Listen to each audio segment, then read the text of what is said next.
South Korea's birth rate last year dropped to its lowest level since 1970, when the government first began tracking such data, to 0.78 children per woman, well below the 2.1 children needed to maintain a stable population without immigration.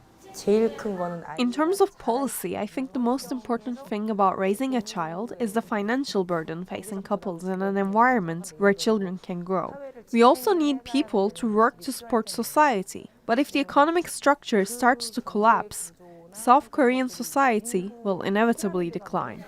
Thoughts about life are also changing, with women breaking from their burden-bearing mothers to embrace a YOLO, you only live once attitude. When I saw my friends getting married and having children, I thought about living a normal life like theirs.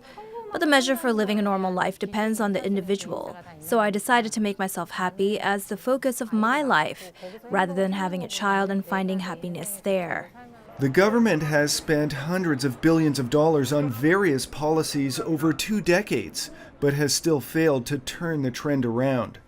President Yoon Suk-yeol recently visited a pediatric center where he called for improvements in children's health care.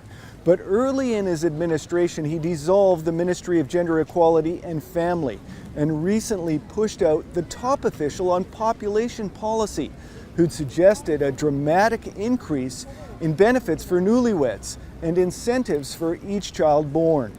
President Yoon was elected last May in part through support from young male anti-feminists. Patriarchal discrimination against women endures with a wide gender pay gap.